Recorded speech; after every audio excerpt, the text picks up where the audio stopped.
So Karen and I run a group of artists and scientists in a space at the Exploratorium called the Tinkering Studio, and really the goal is to get people to come in and start making things. For a long time, the Exploratorium was really good at creating exhibits for other people to look at, poke buttons and turn cranks, but we thought, what would happen if we were inspired by some of the makers and artists that we knew and created a space to create the ability for visitors to start building and crafting and making. So the way we did that is we started looking out in the community, places like Maker Faire and others, to see who could inspire us to do some of these things. And we've come up with about 25 artists to introduce to you. You may know some or all of them, and many are here at the fair today. But we thought we'd share a little bit about their work, but also why we appreciate them so much. Yeah, and I would just add, especially for those of you who are new to Maker Faire, I get so excited every time I come here. There's always something new going on, somebody to meet and see what they're up to. I mean, I'm a huge maker junkie. So this book that we wrote, The Art of Tinkering, really is a celebration of making at its core. So as Mike said, we're going to show you some makers, but we're also going to kind of share some lessons we've learned along the way. And this is one that we really take to heart.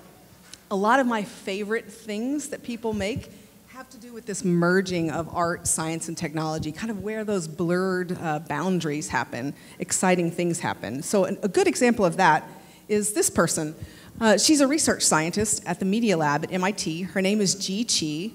And actually, this was probably the first project she did at the lab. And interestingly enough, she's here at Maker Faire in, I believe, Expo Hall. But she's here with something called circuit stickers now. But this was one of her first projects. And it has all sorts of mechanical pop-ups, but they have things embedded in them, like conductive paint. Some have conductive thread. Some have muscle wire. When you run a current through it, they move. I'll give you an example of what it's like. Here's a quick movie. We'll look at a couple of them up close. The assignment was to explore switches.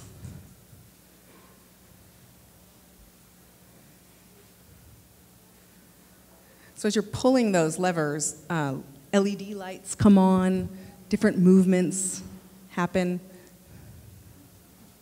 And for us, what's wonderful about G's work is that this is not just about technology. There's an engineering and a craft and an art to actually using and building these paper pop-ups that really got her started in this whole realm. And then she was introduced to electronics much later and has merged them in really nice ways. Yeah, I love the fact that she started as a bio-engineer person and ended up doing this kind of work. Anyway, if you get a chance to meet her today, say hello. This is another one. That is actually a lot of fun and sometimes slightly subversive, this idea of reinventing old technologies. So I don't know if you've seen this piece, but it's absolutely lovely. And Tyree's idea here was to take an old typewriter, and each one of the keys has different colors. It's the Chromatic Typewriter now, and you make a composition by selecting different colors. So one of the things we learned right away is that in order to do this, you're often put in noisy, messy, chaotic, and sometimes dangerous situations. And at the museum, at the Exploratorium, we didn't shy away from that. We knew that as makers, you have to figure out how to use sometimes dangerous tools in good ways. Sometimes it gets a little bit messy, but it's always interesting. So when we invited the Cardboard Institute of Technology, the CIT, to come and spend time reconfiguring our entire tinkering studio, we were working with visitors on a daily basis using hot glue guns and sharp knives and all sorts of ways of cutting and manufacturing cardboard. And even though it looks like a total chaotic mess, there was actually a method to the madness. We often hear some visitors who don't spend a lot of time in the tinkering studio telling us how messy it looks until they get the chance to start building and making with us, and then they tell us how important it is to have such mess and all these tools and materials around. We also find that many of these makers, all of you included I'm sure, come up with their inspiring ways of making things in unusual circumstances. Leanne Langwell is a New Mexico artist who creates photograms. These are 12-foot square photographs where she uses photographic paper and then places translucent materials like light bulbs and hot glue and other clear things on the photographic paper before she illuminates them with a light and then processes these. So she's an X-ray technician in her other life, and she's really fascinated by these biological images. Her inspiration came when she was 9 years old and she was visiting her aunt. And her aunt lent her her diamond ring to put by her bedside when she would fall asleep at night. And Leanne one night swallowed it. Well, once you swallow a diamond ring, the first thing you do is you go and have an X-ray to find out where in your digestive system it's currently sitting. She was so fascinated at 9 years old by the X-ray that she and the technician were looking at that became her vocation, and later, this is her art. Here's another one. This is a big message that I take each year when I come. This idea that creating is really an important part. We've got a consumer culture for sure, but there's a really creative culture out there as well. This is a fun example. So these two created, these are 3D printed shoes. Now, I won't make the claim that these are the most comfortable shoes in the world, but I was also interested to see, I can't remember the name of them, but in Expo Hall there's a group, is it Feet, Neat, something like that, in the back corner, and they're 3D printing shoes. This one, so a fearlessness combined with curiosity. Lots and lots of makers represent this to me, but the two guys that I'll tell you about, David Lang and Eric Stackpole, created something called OpenROV. And David especially, the fearlessness part for me is this idea of going in not really knowing. He wrote a book actually called Zero to Maker, and it was really all about his kind of entry into the maker world. OpenROV is actually an open source rover that's meant to get all sorts of people around the world looking at things underwater, building these underwater robots. So if you're a maker or an artist, you often love tools. In fact, many people that we've talked to and our colleagues, we collect tools even though we may not even know what they do or what they used to do. We just love the value of holding these wonderful, sometimes old, sometimes new tools in our hands and trying to figure out what to do.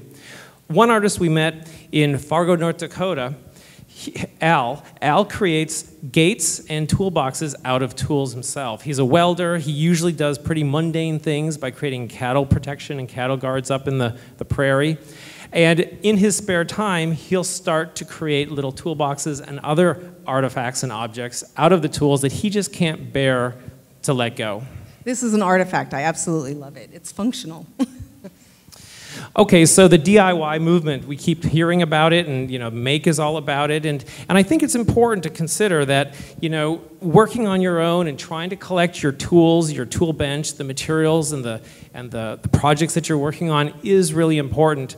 What we're trying to think through, though, is there a way to go from do it yourself to doing it together? So that's one of the things that we're trying to do in schools and at the museum, where the tool bench is no longer just a solitary use for the one maker or artist who's using his or her tools, but actually creating environments where people can be building their own projects, but right next to each other and sharing ideas and seeing what other people might try and where they go with it. Can I just say what that one is? So soldering is something we like to teach people how to do. So in this particular case, they're actually soldering tiaras. So watch batteries, LEDs, and wire. Soldering is just metal to metal, so that's what's going on in that photo.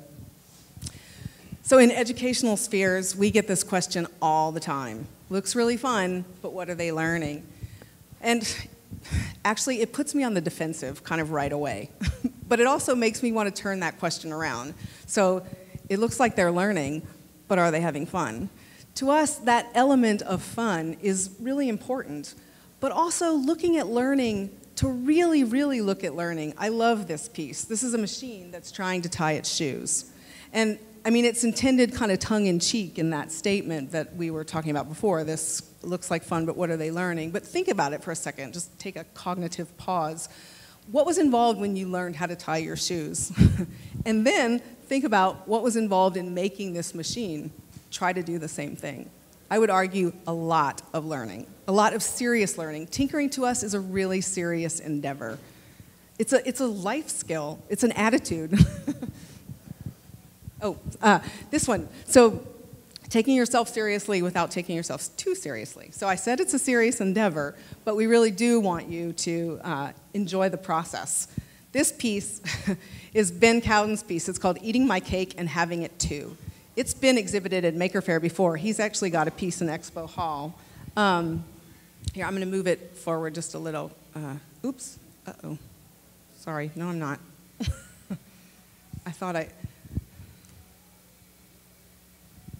Can I get to the controls or no? Well, so what's going on? There's a hydrating reservoir up above that's getting the tongue wet. You're turning a crank, and it's finding out the answer to that age-old question: how many licks does it take to get to the center of a Tootsie Pop? But for this one, you know, there's a lot of serious math and engineering going on in this, but it's also absolutely delightful and whimsical as well. Ben he's gone on to do all sorts of amazing things with gearing and has a website called 27 Gears. And Ben has a new piece over in Expo Hall as well, and I think may be there later today. So unknown outcome is important. We tend to want to talk to people and work with those who aren't exactly sure what's going to happen when they build this thing, how it will work, or how will it finally function. And we just love that being in that place where you're not quite sure if what I'm doing is actually going to work for a long term or even short term. It's that type of tinkering and messing about and getting immediate feedback, that the process of failure and frustration in some cases. And can I just say, that kind of not knowing, that moment, it can feel uncomfortable, but like know and have confidence that you're onto something good when it feels that way, even though it feels unsettling at first. This is a quick photograph of Walter Katundu's ocean piece. He's a musician and an instrument builder. He wanted to build a wave-powered turntable. So there's a turntable that's powered by a large belt that's powered by the waves within that wooden container that he's standing on. And then he's performing a variety of musical instruments as the turntable's actually working. This thing worked perfectly. He spent 2 weeks building it without ever testing it in the water or the waves. It worked perfectly for about 3 minutes, and then the wave action tore it apart.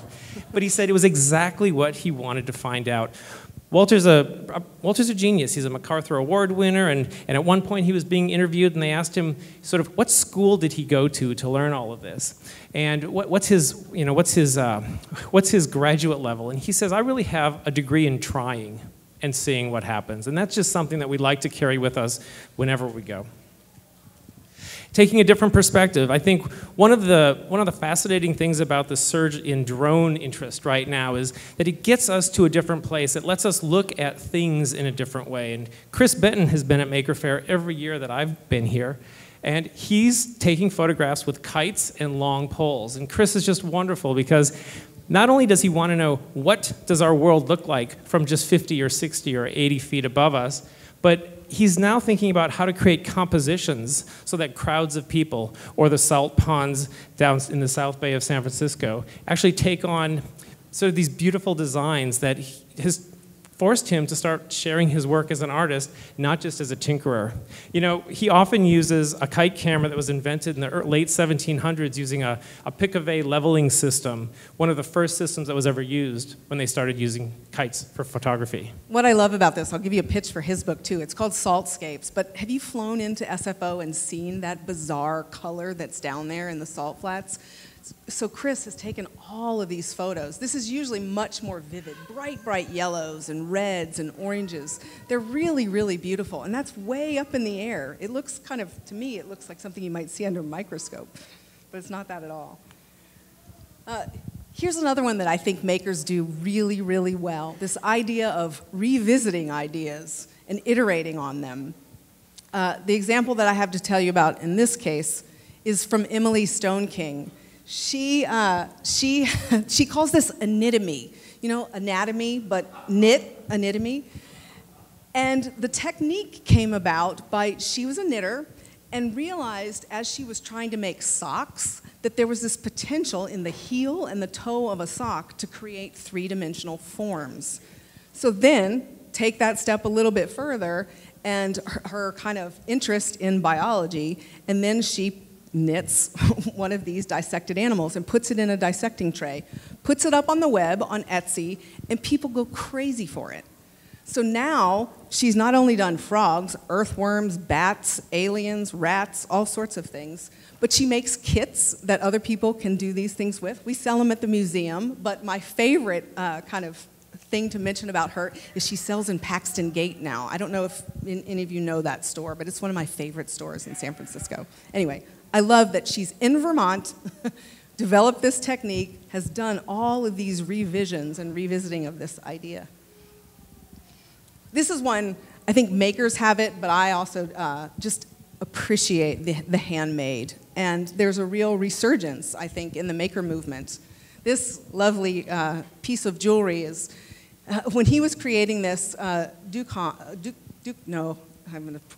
terrible at pronouncing names. Anyway, as creating this, he was thinking of it as a series of poetics. So he's made many, many pieces of jewelry that the motion is caused by the human body. So as you move your finger, those wings flap. He's also done bracelets where when you move your wrist, things move. I would encourage you to check him out. He's on the web, not here at Maker Faire, but pretty lovely. Also in our book.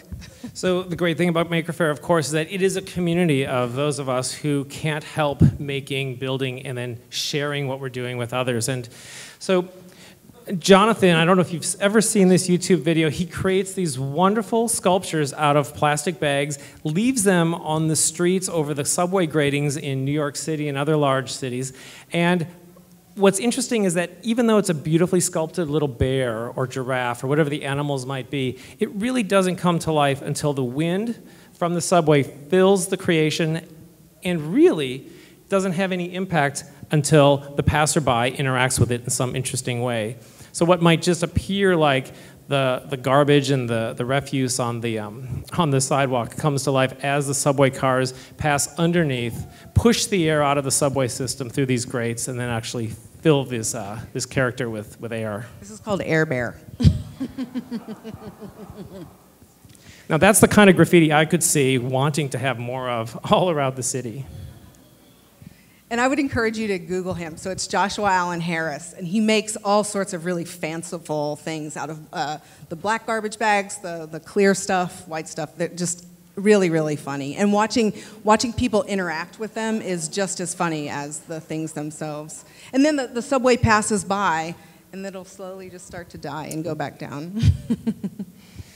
So one of the things that Jonathan had to do was really understand the movement of that air, or at least try to make some use of it in his constructions. And one of the things that we try to do in the workshop programs, or even in identifying some of the makers and artists that we enjoy, is how they really know the phenomenon that they're working with.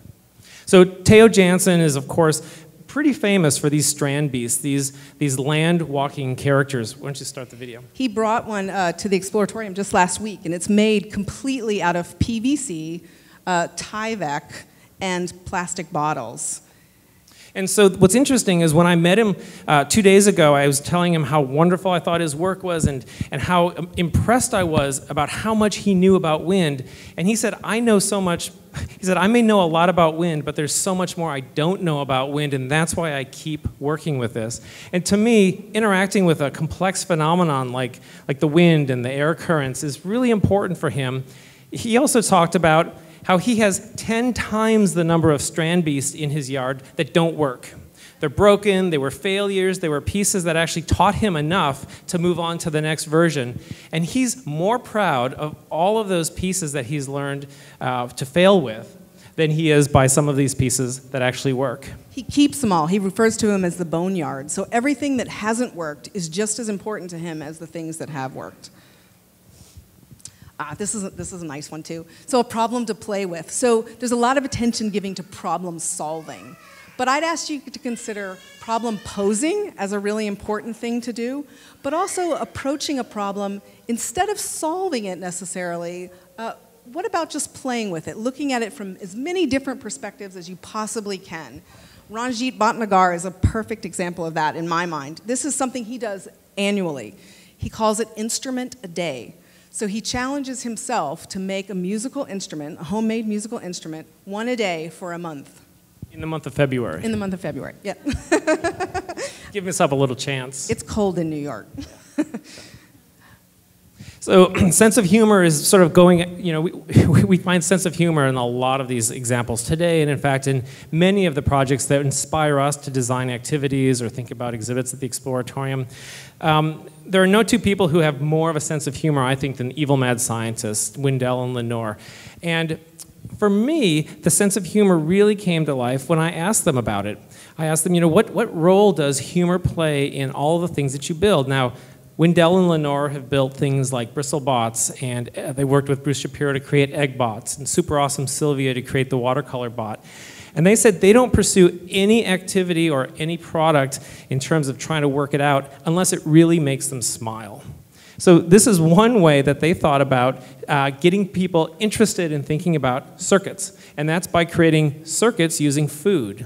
This is candy and different types of crackers and gumdrops, and trying to really replicate and authentically as possible the way that capacitors look, the different colored lights and wires that are used in the different circuits. My favorite part of that is Lenore talking about walking down the candy aisle at the grocery store and looking at, instead of thinking of things as Nilla wafers or lifesavers or things like that, it's what is a good capacitor? What is going to make, where are we going to get red and black leads? So Karen talked about Ranjit, who builds an instrument a day to really play with a problem. Jay Silver and Eric Rosenbaum, the inventors of Makey Makey, they created a tool for you to do that experimentation with. And I know I've seen the Makey Makey booth already this morning, and this is a little device that plugs into your keyboard. It allows you to place materials that are conductive or resistive into them in order to create computer switches like spacebar switches or arrow switches. So they've done things like creating pickled bananas and banana pianos. To me, this is an ultimate tool to ask yourself, how will this thing conduct? Is it electrically conductive at all? What's the difference between creating Play-Doh with salt versus sugar? What are the differences in skin in terms of resistance when you're a young, sweaty baby or an older adult that doesn't have so much conductivity? So using these types of tools to ask your own questions continuously and go back and get some answers, I think is a fun reason to like this one. They intentionally made it look like a game controller, which I also like. And Jay put me on the spot, and he was saying, think of something that's not conductive. And I was like, okay, a plastic spoon. And so he pulls out an avocado out of his pocket, no kidding, slobbers it all over the spoon, and then it conducts. Anyway, I just love their playful approach at thinking about things that are conductive and non-conductive. So this one, this sort of reconsidering everything, kind of studying a material and finding out how far you can really push it. This one, this is Freya Jobbins, and this piece is actually at the museum. I love it so much.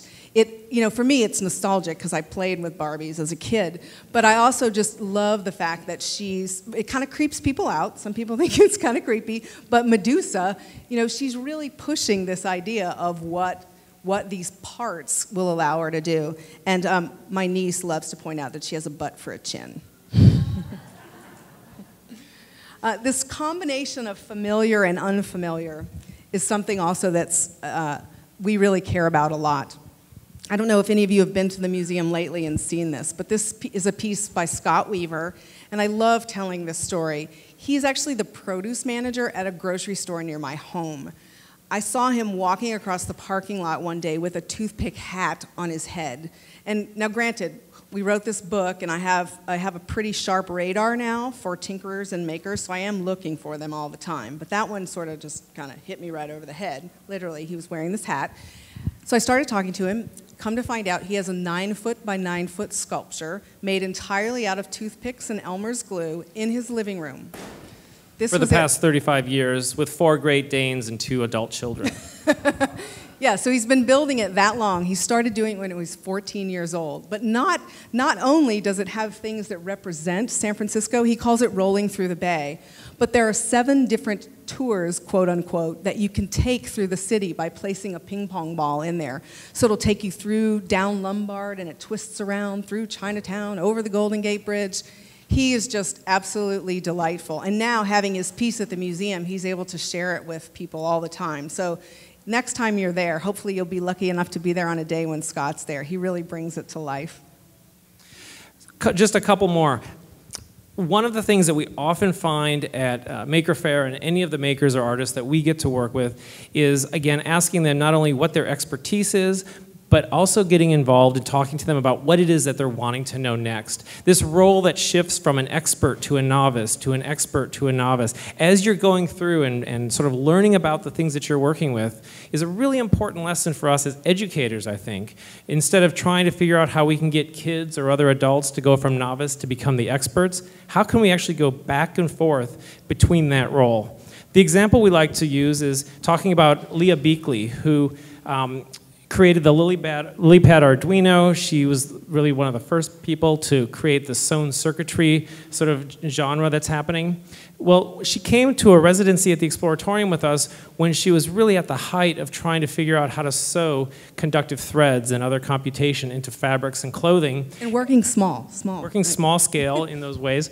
And then we thought, could we work together to figure out how to create large-scale wallscapes, paneling of paintings using conductive thread and using some of her materials in a larger way. She had no idea whether it was even possible. But we created an opportunity to work together and learn from each other. We were able to share with her construction techniques and conductive paints, and she was able to share with us some of the ways that she's using circuitry and computation to make these things come alive. So this is a small section of a 15-foot by 15-foot wall panel, which became the first project of hers when she took over the high-low tech group at the MIT Media Lab. I would also say one thing about Leah, she represents to me the spirit of the making community too. There's this incredible generosity about wanting to share what you know, as Mike was saying, the shifting from learner to teacher. And Leah is a really good one for that. If there's anything that interests you about wearables or using conductive paint and things like that, she's a great resource. So she created a group at the Media Lab a while back called the High-Low Tech Group, and they are incredible about documenting their work. And actually, G Chi, the one that I showed you with the pop-up book, G was one of Leah's students. Anyway.